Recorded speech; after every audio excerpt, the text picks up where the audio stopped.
विद्यार्थी मित्रों, આપણે પ્રકરણ 3 ધાતુ અને અધાતુ જોઈ રહ્યા છે।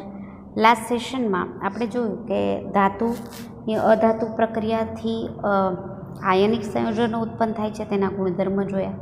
ત્યાર પછી ધાતુની વિસ્થાપન પ્રક્રિયા, પછી સક્રિયતા શ્રેણી વિશે જો થર્મિટ કેવી રીતે થર્મિટ પ્રક્રિયા એટલે શું ને તેનો ઉપયોગ શું થાય તે જોયું, બરાબર।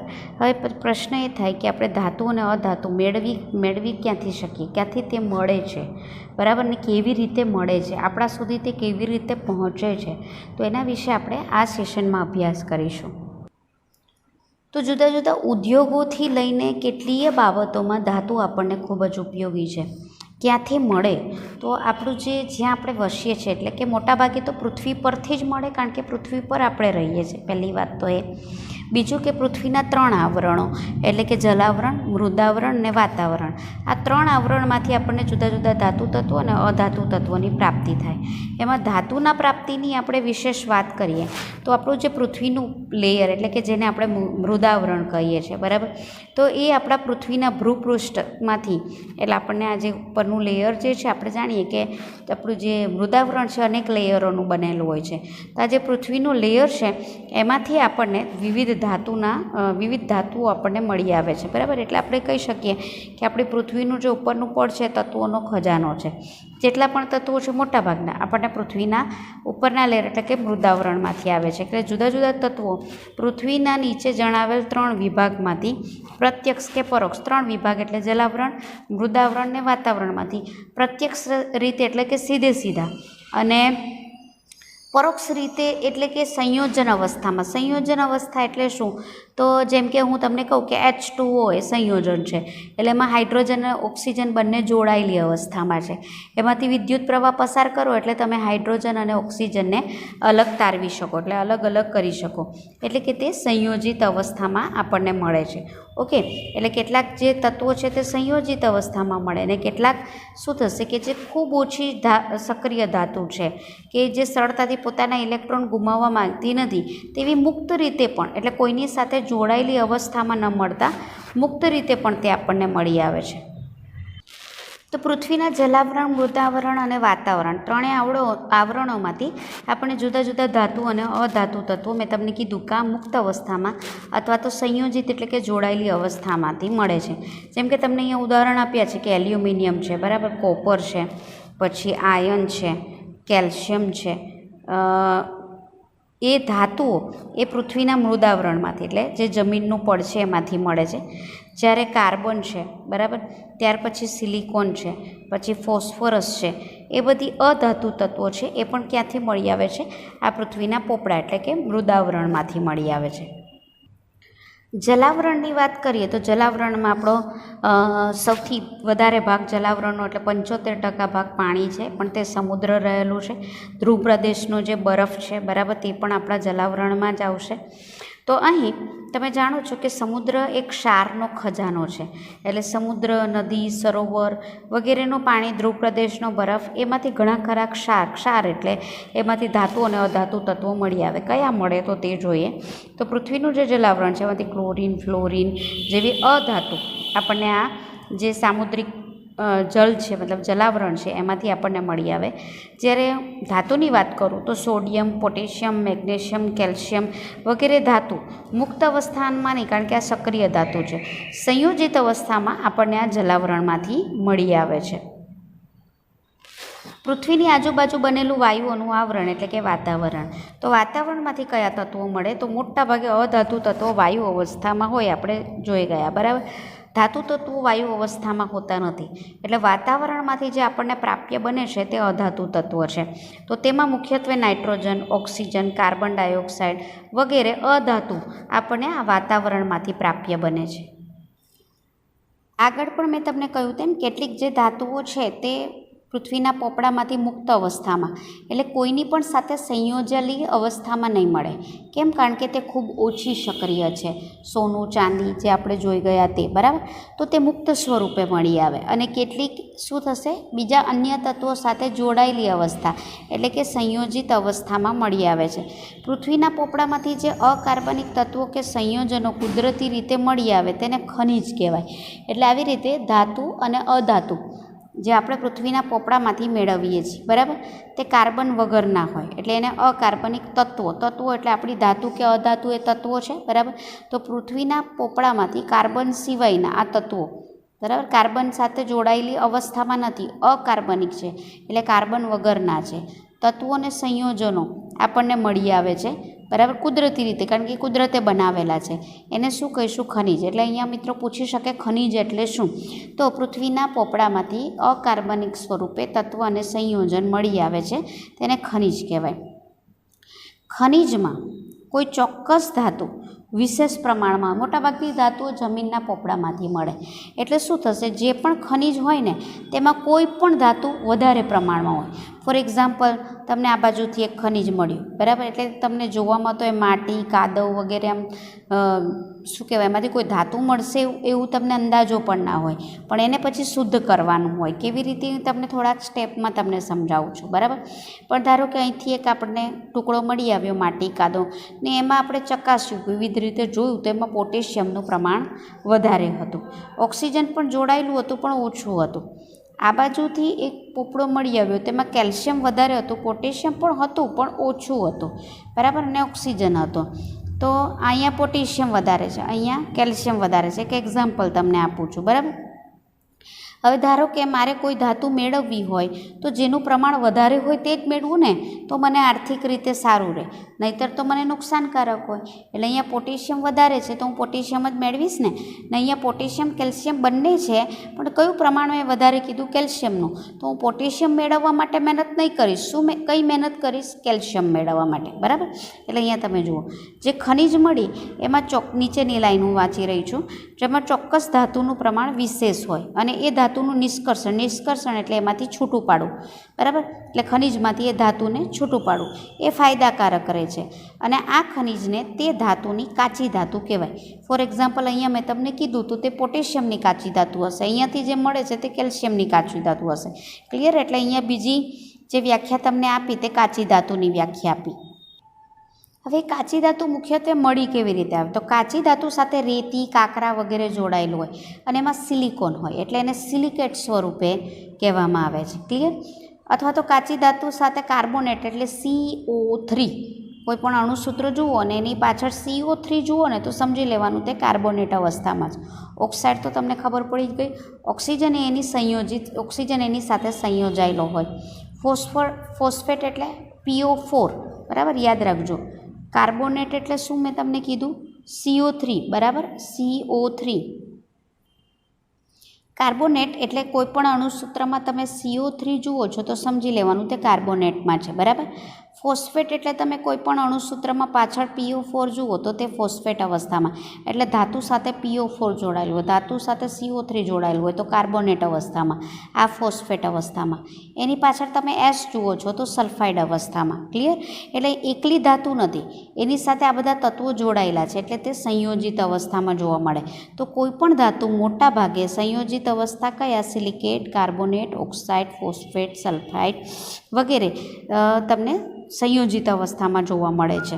તો અહીં તમે જોઈ શકો છો કે આ કાચી ધાતુ છે, બરાબર, એને શુદ્ધ કરેલી આ ધાતુ છે. એટલે કાચી ધાતુ મેં તમને પહેલાં જ કીધું કે તમે જુઓ તો એમાં આપણને ધાતુ મળી રહે તે પણ આપણને શંકા જાય. એટલે તેમાં રેતી, કાંકરા પહેલાં વગેરે દૂર કરવાના, પછી એને ધીરે ધીરે આ જેમ કે ફોસ્ફેટ છે તો એ દૂર કરવાનો, ઓક્સાઇડ છે તો એ દૂર કરવાનો, ને પછી આ રીતે ધાતુ મેળવવામાં આવે છે. આમ કાચી ધાતુમાંથી ધાતુને છૂટી પાડી તેને વધુ ઉપયોગી બનાવવા માટે શુદ્ધ કરવી પડે, કારણ કે કાચી ધાતુને ડાયરેક્ટ આપણે ઉદ્યોગોમાં કે અન્ય જગ્યા પર ઉપયોગમાં લઈ શકીએ નહીં, એટલે એને શુદ્ધ કરવી પડે. જુદી જુદી પ્રક્રિયાઓ દ્વારા એને શુદ્ધ કરવી પડે, બરાબર. તો કાચી ધાતુમાંથી ધાતુને છૂટી પાડીને તેને શુદ્ધ કરવાનું આખું એક વૈજ્ઞાનિક શાસ્ત્ર છે, મતલબ પદ્ધતિઓ એમાં લખવામાં આવેલી છે. એ ધાતુ એ શાસ્ત્રને ધાતુશાસ્ત્ર અથવા તો ધાતુ કર્મ વિધિ કહેવાય. એમાં શું લખેલું છે? તો કેવી રીતે ખનિજમાંથી ધાતુને છૂટી પાડવી, ધાતુને છૂટી પાડવીને તેને શુદ્ધ અવસ્થામાં મેળવવી, એ આખી પદ્ધતિ લખેલી છે. તો એવા શાસ્ત્રને ધાતુશાસ્ત્ર અથવા ધાતુ કર્મ વિધિ કહેવામાં આવે છે. સ્ક્રીન ઉપર તમને કેટલીક ધાતુઓ જેમ કે પોટેશિયમ, કેલ્શિયમ, સોડિયમ, મેગ્નેશિયમ આ ધાતુ છે. તો સક્રિયતા શ્રેણી ભણી ગયા. કેવી ધાતુ છે? સક્રિય ધાતુ છે. તો જે ધાતુ વધારે સક્રિય હોય તે સંયોજન અવસ્થામાં, એટલે ઓક્સિજન સાથે, ફોસ્ફરસ સાથે, કાર્બોનેટ સાથે એ સંયોજન અવસ્થા બનાવી અને એ અવસ્થામાં આપણને જોવા મળે છે. એટલે વધુ સક્રિય ધાતુ આપણને પૃથ્વીના પોપડામાંથી સંયોજિત અવસ્થામાં મળે છે. સ્ક્રીન ઉપર તમને કેટલીક ઓછી સક્રિય ધાતુ સોનું, ચાંદી, પ્લેટિનમ વગેરે દેખાયેલી છે. ઓછી સક્રિય એટલે જે સરળતાથી પોતાના ઇલેક્ટ્રોન ગુમાવવા માંગતું નથી, એટલે અન્ય તત્વો સાથે સંયોજન પામશે નહીં. એટલે તેવી ધાતુ કે જે સંયોજન અવસ્થામાં નથી મળતી, એકલી અટુલી મળી જાય જમીનમાંથી, બરાબર, તેવી ધાતુ મુક્ત અવસ્થામાં મળે છે. આવી ધાતુ એટલે આ ધાતુઓને ઉમદા ધાતુ કહેવાય. યાદ રાખજો, સોનું, ચાંદી, પ્લેટિનમને ઉમદા ધાતુ કહેવાય, કારણ કે તે પૃથ્વીના પેટાળમાંથી સંયોજન નહીં, મુક્ત અવસ્થામાં મળે છે.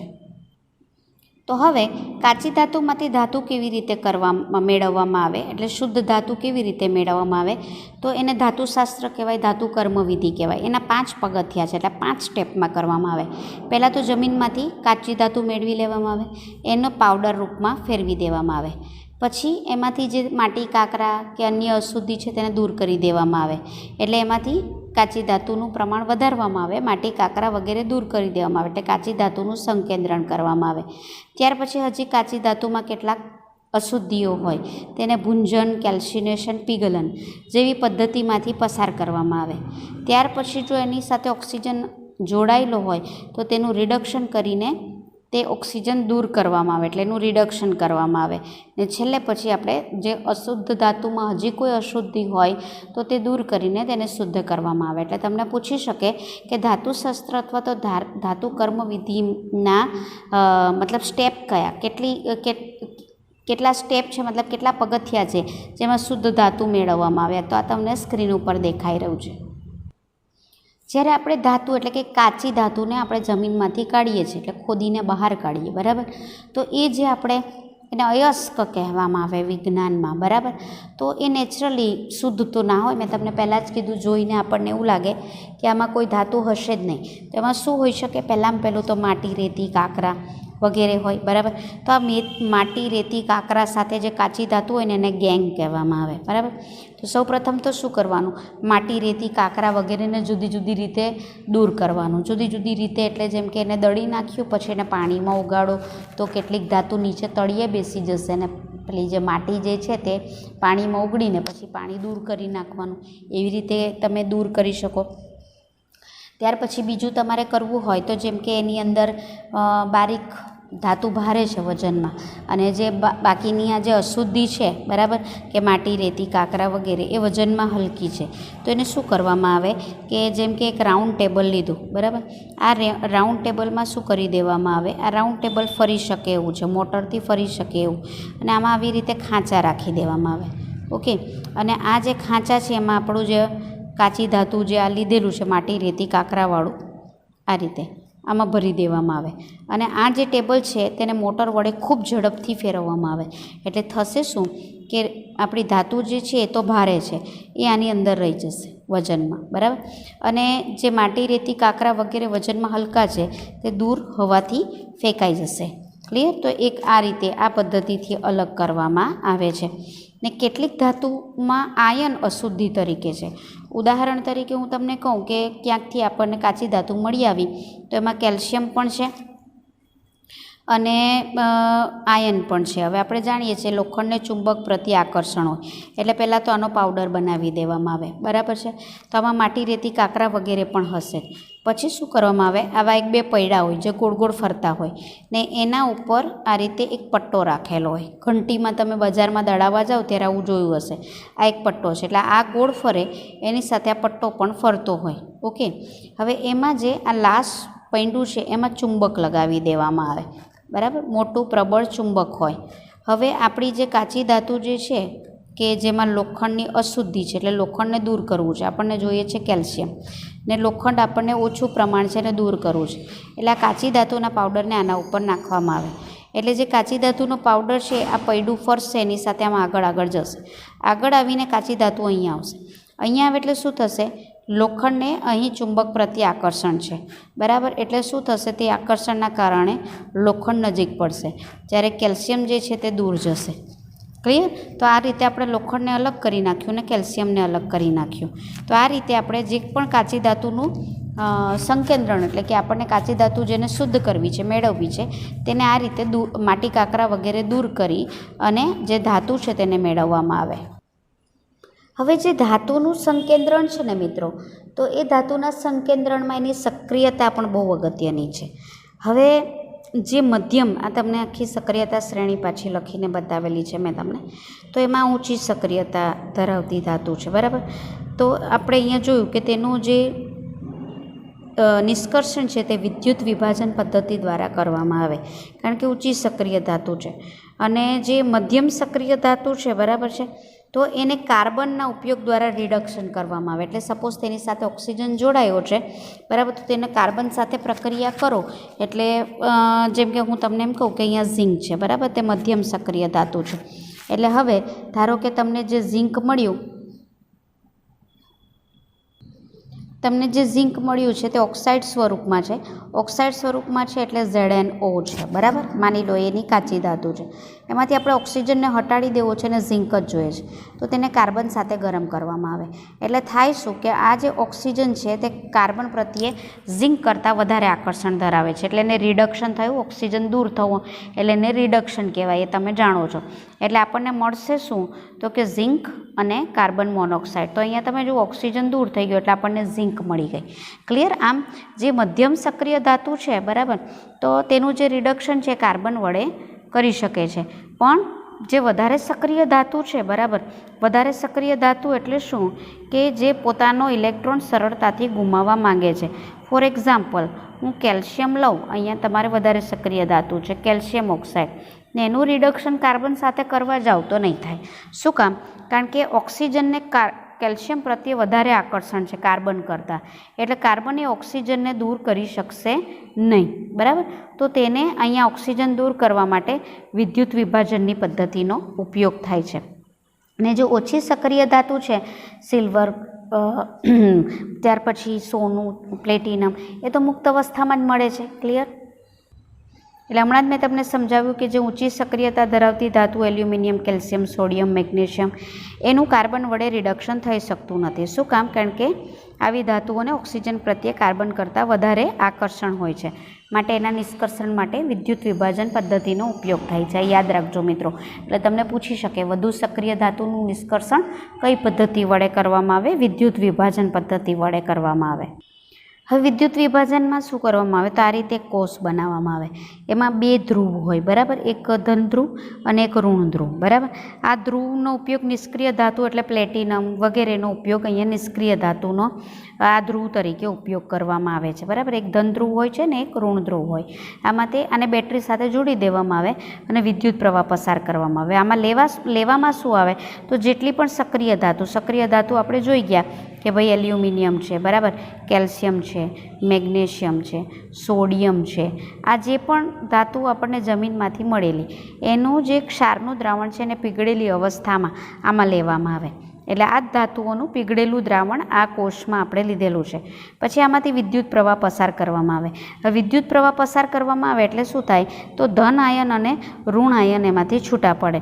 એટલે ધન આયન જે છે તે ઋણ ધ્રુવ પ્રત્યે આકર્ષાશે અને ઋણ આયન છે તે ધન ધ્રુવ પ્રત્યે આકર્ષાશે. અપોઝિટ ધન આયન હોય એટલે કે ધાતુ હોય તે ઋણ ધ્રુવ પર એકઠી થશે. ઋણ ધ્રુવ એટલે કેથોડ, યાદ રાખજો.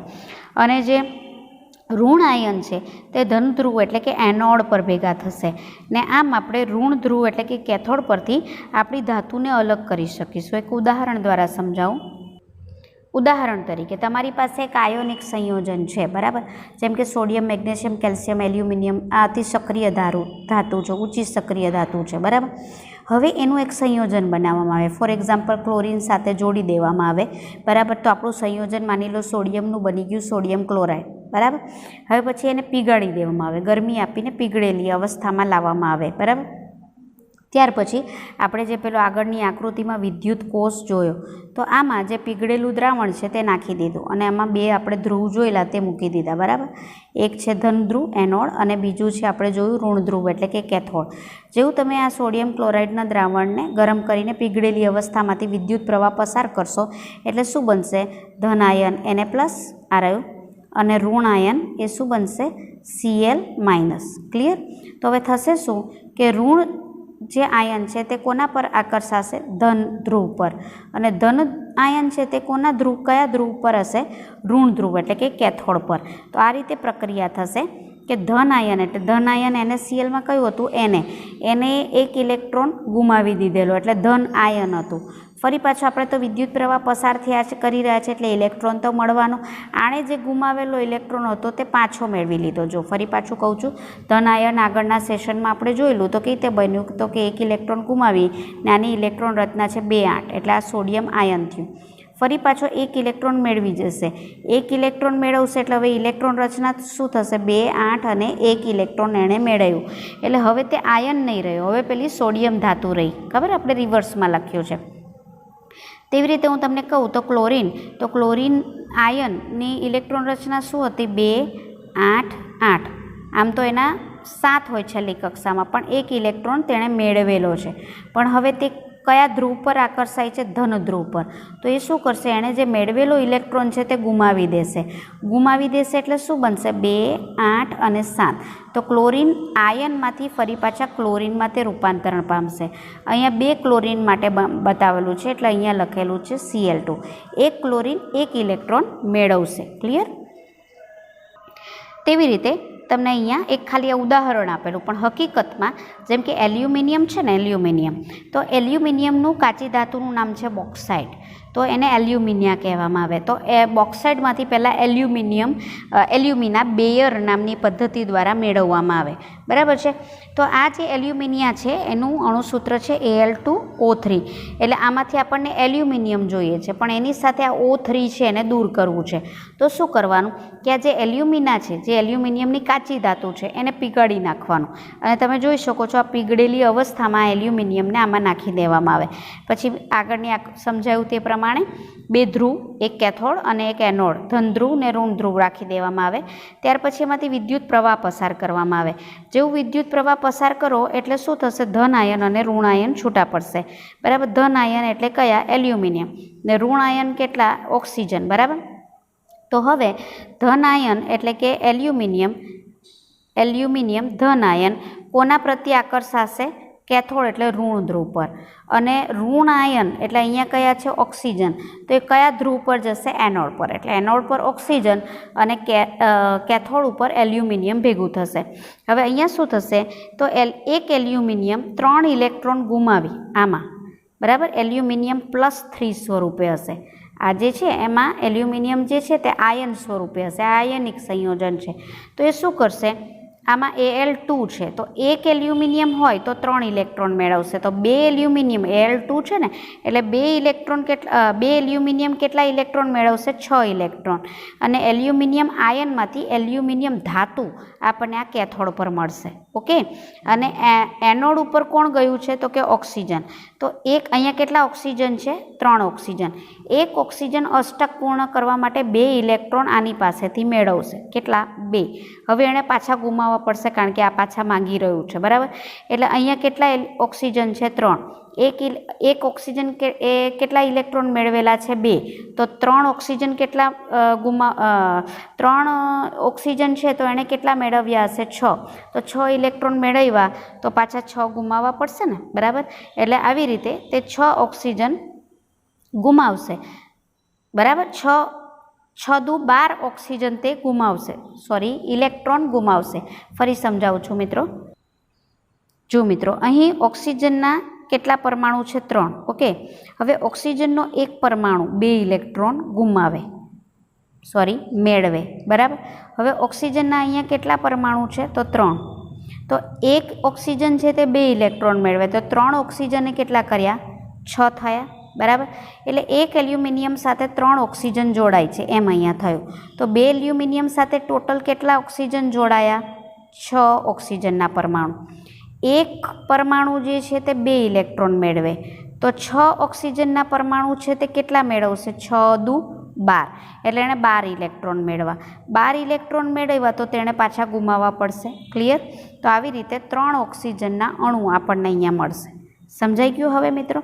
તો આ રીતે 12 ઇલેક્ટ્રોન મેળવીને ઓક્સિજન જે અહીંયા આયન સ્વરૂપે હતું તે હવે ઓક્સિજન તત્વ સ્વરૂપે હશે. અને આમ અહીંયા જે કેથોડ જે છે એટલે કે ઋણ ધ્રુવ એના ઉપર ધાતુનું રિડક્શન થઈ અને આપણને શુદ્ધ ધાતુ મળશે. ખૂબ વધુ સક્રિય ધાતુનું નિષ્કર્ષણ કેવી રીતે વિદ્યુત વિભાજનથી કરવામાં આવે તે આપણે જોયું. પણ જે સક્રિયતા શ્રેણીમાં નીચે રહેલી ધાતુ એટલે કે સૌથી ઓછી સક્રિય ધાતુ છે એનું નિષ્કર્ષણ કેવી રીતે કરવામાં આવે? તો હવે જો તે સંયોજિત અવસ્થામાં હોય, સંયોજિત અવસ્થા એટલે ધારો કે તે ઓક્સાઇડ સ્વરૂપે છે તો આપણને ઓક્સિજન દૂર કરવું છે, બરાબર. એટલે જુઓ, આ ધાતુના ઓક્સાઇડને ખાલી ગરમ કરો એટલે એનું રિડક્શન થઈ જાય. એટલે અન્ય કોઈ ધાતુ કે અધાતુ વડે પણ તેનું રિડક્શન કરવાની જરૂર નથી હોતી. ઉદાહરણ તરીકે તમને અહીંયા આપ્યું છે કે સિન્ના બાર, યાદ રાખજો, HgS એટલે તે મર્ક્યુરીની પારો, મર્ક્યુરીની કાચી ધાતુ છે. હવે આપણને મર્ક્યુરી એટલે પારો જોઈએ છે એટલે Hg જોઈએ છે, સલ્ફરને દૂર કરવું છે. તો જ્યારે તેને ગરમ કરવામાં આવે, ગરમ એટલે ઓક્સિજન સાથે જ ગરમ કરવાનું, ઓક્સિજન સાથે તે સંયોજાય, બરાબર.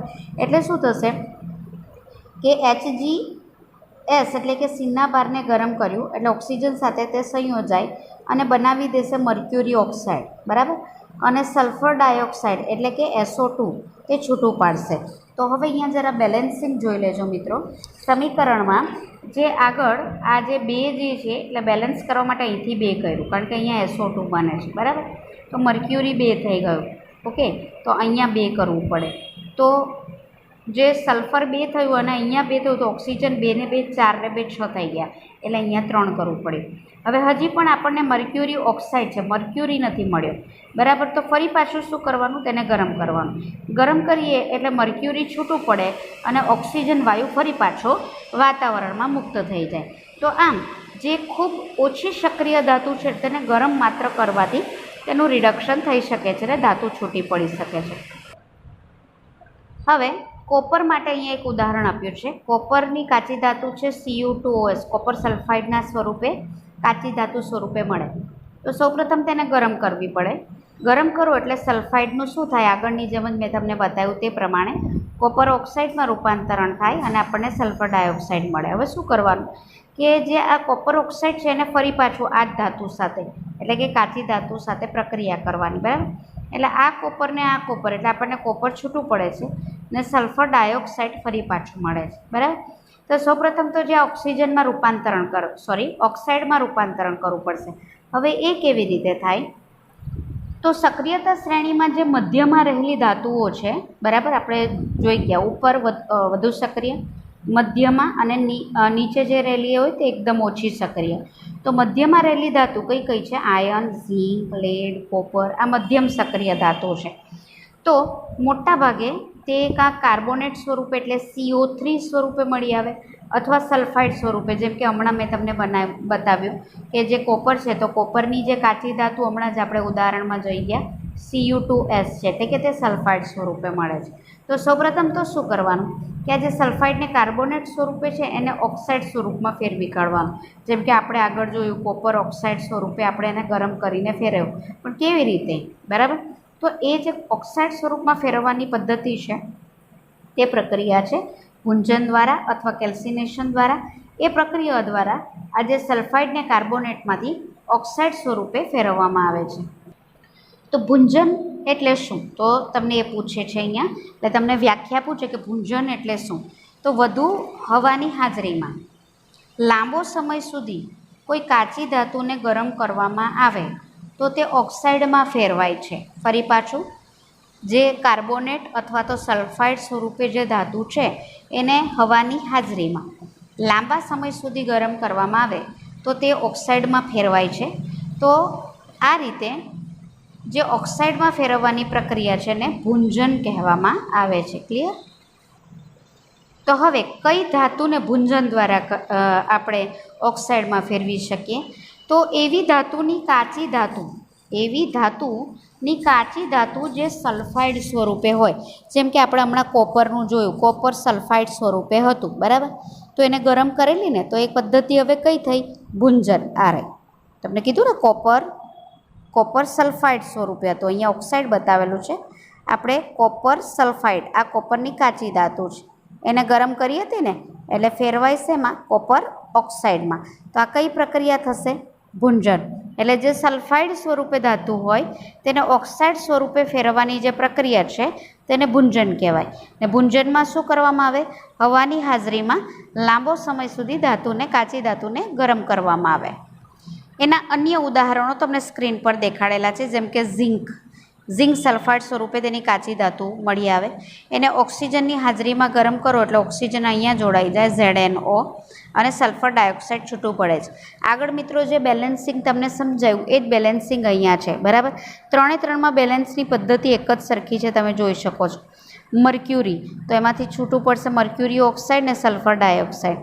તે રીતે લેડ સલ્ફાઇડ, તો એમાંથી છૂટું પડશે લેડ ઓક્સાઇડ અને સલ્ફર ડાયોક્સાઇડ. તો આ જે આખી પ્રક્રિયા છે એને શું કહેવામાં આવે? ભૂંજન. આ જે નિશાની છે એ શું બતાવે છે? તેને લાંબો સમય હવાની હાજરીમાં ગરમ કરવામાં આવે છે.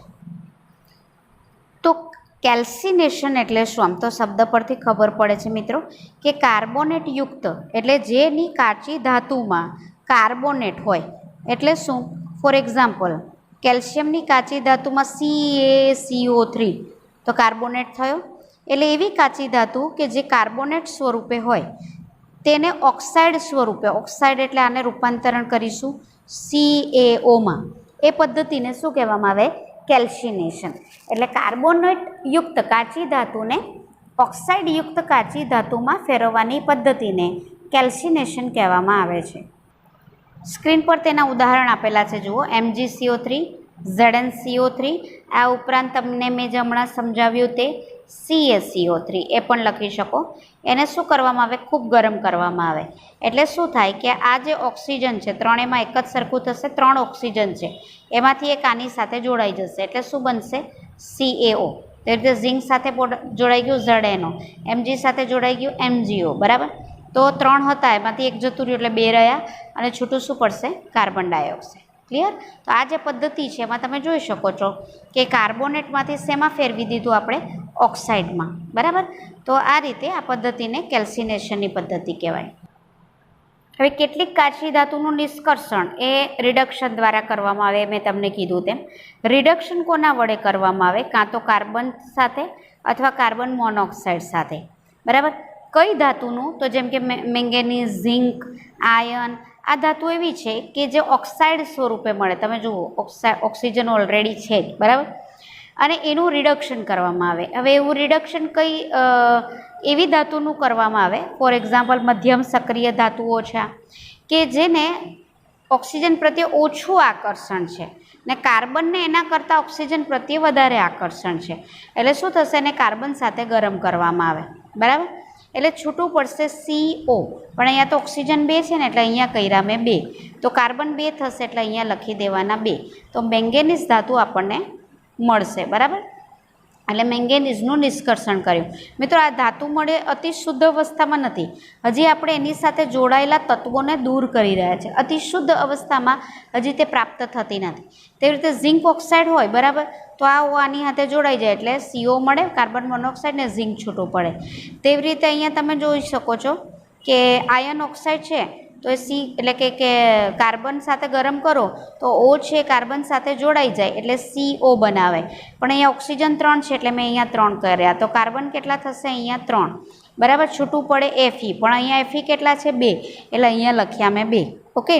અને તેવી જ રીતે આયર્ન ઓક્સાઇડ છે એનું નિષ્કર્ષણ કાર્બન સાથે બી થઈ શકે, અને આયર્ન ઓક્સાઇડ જે છે એનું નિષ્કર્ષણ એ ખાલી કાર્બન અને કાર્બન મોનોક્સાઇડ બંને સાથે થઈ શકે. એટલે અહીંયા તમે જોઈ શકો છો કે આ જ આયર્ન ઓક્સાઇડનું જે રિડક્શન છે તે કોના વડે કર્યું? કાર્બન મોનોક્સાઇડ સાથે. લાસ્ટ લાઇન મેં તમને સમજાવી રહી છું. તો શું છૂટું પડશે? તો છૂટું તો અહીંયા તમે જોઈ શકો છો કે આ જે છે આયર્ન તે જ છૂટું પડે છે, બરાબર. એના માટે તો આપણે કરી રહ્યા છે. અને આ કાર્બન મોનોક્સાઇડમાંથી શું બની જશે? Carbon dioxide. ક્લિયર? તો હવે આ 3 ઓક્સિજન આની સાથે જોડાઈ જશે એટલે CO2 બની જશે. પણ આ 3 ઓક્સિજન છે એટલે બેલેન્સ કરવા માટે મેં અહીં 3 લખ્યો છે. તો કાર્બન મોનોક્સાઇડ એ પણ 3 થઈ જશે એટલે અહીંયા પણ લખી દીધા 3. ક્લિયર? હવે જે આ મધ્યમ સક્રિય ધાતુનું જે નિષ્કર્ષણ છે એ કાર્બન વડે રિડક્શન તરીકે પણ થાય, અથવા બીજું એક ઓપ્શન શું છે કે રિડક્શન કરતા તરીકે કાર્બન ન લેતા જે ધાતુનું નિષ્કર્ષણ કરવું છે, જેમ કે અહીંયા ક્રોમિયમ, આયર્ન, મેંગેનીઝ, એના કરતાં વધારે સક્રિય ધાતુ તમે જાણો છો, જેમ કે વધારે સક્રિયમાં સોડિયમ, એલ્યુમિનિયમ વગેરેનો ઉપયોગ કરી શકાય. કેમ એવું? તો હવે જુઓ, આ બધી ધાતુઓનું નિષ્કર્ષણ કરવું છે એટલે આપણને ક્રોમિયમ જોઈએ છે, આયર્ન જોઈએ છે અને મેંગેનીઝ જોઈએ છે. બરાબર. આ ઓક્સિજન એની સાથે સંયોજિત અવસ્થામાં છે, એને દૂર કરવું છે. તો એને વધુ સક્રિય ધાતુ સાથે પ્રક્રિયા કરાવો એટલે શું થશે? જે ઓક્સિજનને પ્રત્યે ક્રોમિયમનું આકર્ષણ છે એના કરતાં એલ્યુમિનિયમનું આકર્ષણ વધારે હશે. શું કામ? કારણ કે તે વધારે સક્રિય છે. એટલે શું થશે? આ ક્રોમિયમ આ ઓક્સિજન સાથે જોડાઈ જશે, આ એલ્યુમિનિયમ આ ઓક્સિજન સાથે જોડાઈ જશે એટલે બનાવશે Al2O3. તો આ 2 છે એટલે અહીંયા બેલેન્સ કરવા માટે મેં 2 લખ્યા. બરાબર. તો છૂટું શું પડશે? ક્રોમિયમ. એટલે અહીંયા 2 ક્રોમિયમ છૂટું પડશે. ક્લિયર? તેવી રીતે સેમ રિએક્શન છે, તમે જોઈ શકો છો, પણ છે અહીંયા Al2O3 છૂટું પડશે ને આયર્ન છૂટું પડશે.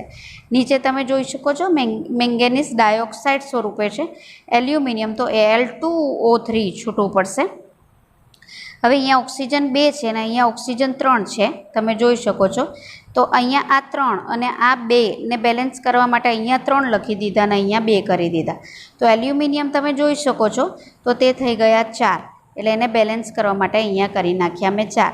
બરાબર ને? 3 મેંગેનીઝના અણુઓ અહીં છૂટા પડે છે. ઓકે. તો આમ તમને પૂછે કે મધ્યમ સક્રિય ધાતુનું નિષ્કર્ષણ કેવી રીતે થાય? રિડક્શન દ્વારા. રિડક્શન કોના વડે કરવામાં આવે? કાં તો કાર્બન વડે અથવા તેનાથી વધુ સક્રિય ધાતુ વડે રિડક્શન કરવામાં આવે છે. આગળ પણ હમણાં મેં તમને સમજાવ્યું કે આપણે ધાતુનું નિષ્કર્ષણ કરીએ તો આપણને 100% શુદ્ધ ધાતુઓ મળતી નથી. આપણે હજી ધાતુને 100%, જેમ કે આગળ મેં રિડક્શન સમજાવ્યું તો મેંગેનીઝ મળી કે આયર્ન મળી, એ 100% શુદ્ધ હોતી નથી. એમાં સૂક્ષ્મ અશુદ્ધિઓ, થોડી ઘણી અશુદ્ધિઓ હોય છે, એને દૂર કરવી પડે. બરાબર. અને 100% શુદ્ધ ધાતુ મેળવવી પડે તો જ તેનો ઉપયોગ ઉદ્યોગ કે અન્ય જગ્યા ઉપર કરી શકાય. તો રિડક્શન પદ્ધતિથી મેળવેલી જે ધાતુ હોય તે અતિ શુદ્ધ હોતી નથી. ધાતુમાં અલ્પ પ્રમાણમાં અશુદ્ધિ રહેલી હોય છે. તેને દૂર કરીને 100% શુદ્ધ ધાતુ મેળવવાની આ પદ્ધતિ છે, એને ધાતુનું વિશુદ્ધિકરણ કહેવાય. આપણે જે 5 સ્ટેપ બતાવેલા મેં તમને ધાતુ કર્મવિધિ અથવા ધાતુશાસ્ત્રના, એના આપણે સ્ટેપ બાય સ્ટેપ સમજી રહ્યા છે. ક્લિયર? એટલે આ ધાતુનું શુદ્ધિકરણ માટેનું લાસ્ટ સ્ટેપ છે ધાતુનું વિશુદ્ધિકરણ. જેમ કે અહીંયા તમને ઉદાહરણ આપ્યું છે કે ધારો કે કોપરનું, આ જે આપણે કોપર મેળવી લીધો, બરાબર, પણ એ કોપરનો અશુદ્ધ સળિયો છે ને શુદ્ધ કોપર મેળવવું છે, તો કેવી રીતે મેળવાશે? તો તે મેળવવાની પ્રક્રિયા વિદ્યુત વિભાજનની પ્રક્રિયા છે. હવે એના માટે શું કરવામાં આવશે? બરાબર ધ્યાનથી જોજો કે અશુદ્ધ કોપરનો સળિયો છે એને એનોડ એટલે ધનધ્રુવ તરીકે લેવામાં આવે. બરાબર. તે ધનધ્રુવ તરીકે લીધો. અને શુદ્ધ કોપરનો જે સળિયો છે એને ઋણ ધ્રુવ તરીકે લીધો. બરાબર. ઋણ ધ્રુવ સાથે જોડ્યો એટલે આની સાથે બેટરી જોડી દેવામાં આવે. ધનધ્રુવ બેટરીના ધનધ્રુવ સાથે કોપરનો અશુદ્ધ સળિયો, બેટરીના ઋણ ધ્રુવ સાથે કોપરનો શુદ્ધ સળિયો રાખવામાં આવે અને આની અંદર પણ કોપર સલ્ફેટનું દ્રાવણ ભરી દેવામાં આવે. ક્લિયર? એ પછી વિદ્યુત પ્રવાહ પસાર, કારણ કે આ વિદ્યુત વિભાજન છે તો વિદ્યુત વિભાજનથી કરવામાં આવે. જેવું તમે વિદ્યુત પ્રવાહ પસાર કરશો એટલે આમાં કોપર પ્લસ આયન અને SO4 માઇનસ આયન છૂટા પડશે. વિદ્યુત વિભાજન કરશો એટલે આમાં કોપર વપરાવાનું ચાલુ કરી દેશે, પણ આ જે દ્રાવણ છે એમાંથી કોપર નહીં વપરાઈ જાય, પૂરેપૂરું નહીં વપરાય. શું કામ? જે અશુદ્ધ સળિયો છે એમાંથી કોપર છૂટું પડશે. છૂટું પડીને આ દ્રાવણમાં કોપર ઉમેરાતું જ જશે. બરાબર. અને SO4 માઇનસ આયન છે જ. તો હવે નેચરલી આ ધન આયન છે, કોપર ધન આયન છે, તો ધનને કયા ધ્રુવ પ્રત્યે આકર્ષણ હશે? ઋણ ધ્રુવ પ્રત્યે, જેના ઉપર શુદ્ધ કોપરનો સળિયો છે. બરાબર. એમાંથી કોપર નહીં વપરાય. અશુદ્ધ કોપર છે એમાંથી જ આ એનોડ પરથી ધન આયન છૂટા પડશે અને જે સલ્ફેટ આયન છે એ ક્યાં આકર્ષાશે? આપણો જે એનોડ છે એના પ્રત્યે. એટલે આ રીતે જે અશુદ્ધ કોપર છે એમાંથી અશુદ્ધિ આના ઉપર જ રહી જશે અને શુદ્ધ કોપર છે તે આ શુદ્ધ કોપરના સળિયા પર, શુદ્ધ કોપરના સળિયા પર કેથોડ પર છૂટું પડશે. બરાબર. તો આ રીતે વિદ્યુત વિભાજન પદ્ધતિથી કોપરનું શુદ્ધિકરણ કરવામાં આવે છે. એની રાસાયણિક પ્રક્રિયા કઈ આ રીતે રહેશે? એનોડ પર શું જશે? પેલી જે કોપર એનોડ પર આપણે શું લીધેલું? અશુદ્ધ કોપર લીધેલું. બરાબર. તો અશુદ્ધ કોપર છે એ શું થશે? વિદ્યુત પ્રવાહ મેળવશે અને આયનમાં રૂપાંતરણ થશે ને, ઇલેક્ટ્રોન તે ગુમાવશે એટલે કોપર આયનમાં રૂપાંતરણ થશે. આપણે આ રીતે લીધેલું હતું ને કે આ રીતે આપણે એક કોષ બનાવેલો, આના ઉપર અશુદ્ધ કોપર હતું અને આ જે હતું તે શુદ્ધ કોપર હતું. આ શુદ્ધ અને આ જે છે તે અશુદ્ધ. ઓકે, આ ધન ધ્રુવ હતો અને આ જે હતો તે ઋણ ધ્રુવ હતો. તો અહીંથી મેં તમને કીધું કે કોપર છૂટું પડશે, બરાબર. કોપર શું કરશે કે આ જે ઇલેક્ટ્રોન આપણે પસાર કરીએ છીએ એટલે વિદ્યુત પ્રવાહ, એના પાસેથી અહીંયા કોપર છૂટું પડી ને પોતે ઇલેક્ટ્રોન ગુમાવશે અને કોપર +2 આયનમાં રૂપાંતરણ થશે. મેં તમને કીધું તે પ્રમાણે ઇલેક્ટ્રોન ગુમાવીને કોપર ધન આયન થશે. અને કોપર ધન આયન કોના પ્રત્યે આકર્ષાશે? આ રીતે કેથોડ ઉપર આકર્ષાશે, બરાબર. એટલે ઋણ ધ્રુવ પર આકર્ષાશે. અને કેથોડ ઉપર જે આપણા કોપર +2 ગયા તે શું કરશે? ફરી પાછા ઇલેક્ટ્રોન જે ગુમાવેલા છે તે મેળવી લેશે, મેળવીને કોપરમાં રૂપાંતરણ થશે. ક્લિયર? એટલે હવે શું થશે કે આ બાજુથી આ કોપર +2 ઉડી ગયા. કોપર લીધું એ અશુદ્ધ હતું, પણ બાકી શું રહ્યું? કોપર મળ્યું કે જે શુદ્ધ હતું. તો આ રીતે શુદ્ધ કોપર મેળવવામાં આવે છે. તો આમ અહીંયા શું થશે? આ શુદ્ધ કોપરનો સળિયો છે ત્યાં કોપર ધાતુ શુદ્ધ અવસ્થામાં મળશે અને અશુદ્ધિઓ અહીંયા રહી જશે અને આ SO4 અહીંયા આકર્ષાશે. જે અહીંયા અશુદ્ધિઓ અહીંયા બધી નીચે ભેગી થશે. જેટલી પણ સળિયામાં અશુદ્ધિઓ હશે, કોપરમાં જે અશુદ્ધિઓ હશે તો અહીં ભેગી થશે. એને એનોડિક પંક કહેવામાં આવે છે. તો આ પણ પૂછાઈ શકે, એનોડિક પંક એટલે શું? તો જ્યારે કોપરનું શુદ્ધિકરણ એ વિદ્યુત વિભાજન પદ્ધતિથી કરવામાં આવે ત્યારે એનોડ ઉપર અશુદ્ધ કોપર અને કેથોડ ઉપર શુદ્ધ કોપરનો સળિયો લેવામાં આવે અને વિદ્યુત પ્રવાહ પસાર કરતાં એનોડ ઉપર નીચે કોપરની અશુદ્ધિઓ એટલે કે સળિયાની અશુદ્ધિઓ રહી જાય છે અને શુદ્ધ કોપર કેથોડ ઉપર મળે છે. આ જે અશુદ્ધિઓવાળું જે ધન ધ્રુવ છે, કોપરનો સળિયો છે, એને એનોડિક પંક કહેવામાં આવે. તો આમ આજે આપણે જે ભણ્યા તેમાં ધાતુનું એટલે કે અયસ્ક એટલે કાચી ધાતુ મિત્રો, અયસ્ક કહેવામાં આવે. એનું સંકેન્દ્રીકરણ તો કેવી રીતે થાય? તો આપણે 3 ધાતુ, એક તો 3 ધાતુને સક્રિયતા શ્રેણી પ્રમાણે 3 વર્ગમાં વિભાજિત કરી. એક ઊંચી સક્રિયતા ધરાવતી, ત્યાર પછી મધ્યમ સક્રિયતા ધરાવતી અને ત્યાર પછી ઓછી, એકદમ ઓછી સક્રિયતા ધરાવતી. જે ખૂબ ઊંચી સક્રિયતા ધરાવે છે, બરાબર, એને પહેલાં પીગાળી નાખવામાં આવે અને એનું વિદ્યુત વિભાજન કરીને શુદ્ધ ધાતુ મેળવવામાં આવે. મધ્યમ સક્રિયતા ધરાવતી ધાતુઓ આપણને 2 સ્વરૂપે મળે, કાર્બોનેટ સ્વરૂપે અને સલ્ફાઇડ સ્વરૂપે. જો સલ્ફાઇડ સ્વરૂપે મળે તો ભુંજન કરવામાં આવે, કાર્બોનેટ સ્વરૂપે મળે તો કેલ્સિનેશન કરવામાં આવે અને એનું રૂપાંતરણ એટલે કે આ કાચી ધાતુનું રૂપાંતરણ ધાતુના ઓક્સાઇડમાં કરવામાં આવે. આ ધાતુનું રિડક્શન કાં તો વધુ સક્રિય ધાતુ દ્વારા અથવા તો કાર્બન દ્વારા કરવામાં આવે અને આપણને શુદ્ધ ધાતુ મેળવવામાં આવે. જે ખૂબ ઓછી સક્રિય ધાતુ છે તે મોટાભાગે સલ્ફાઇડ સ્વરૂપે ગરમ કરવામાં આવે, સલ્ફાઇડ સ્વરૂપે મળી આવે છે, એટલે એનું ભુંજન કરવામાં આવે. આ જ રીતે એટલે આપણને ડાયરેક્ટ ધાતુ ભુંજન કરશું એટલે ડાયરેક્ટ જ આપણને ધાતુ મળી જશે, કારણ કે તે ખૂબ ઓછી સક્રિયતા ધરાવે છે એટલા માટે. એટલે ગરમ કરવાથી જ માત્ર તમને ઓછી સક્રિયતાવાળી ધાતુ એ શુદ્ધ ધાતુના સ્વરૂપમાં મળી આવશે. તો આમ મિત્રો, આ સેશનમાં આપણે ધાતુ ક્યાંથી મેળવવામાં આવે, પૃથ્વીના કયા વિભાગમાંથી કઈ ધાતુ મળે છે એના વિશે અભ્યાસ કર્યો અને એનું સંકેન્દ્રણ કઈ કઈ પદ્ધતિથી કરવામાં આવે તેના વિશે અભ્યાસ કર્યો, બરાબર. નવા સેશનમાં ફરી પાછું ધાતુનું ક્ષારણ, મિશ્ર ધાતુ વગેરે વિશે ટોપિક લઈ અને ફરી પાછા નવા સેશનમાં મળીશું.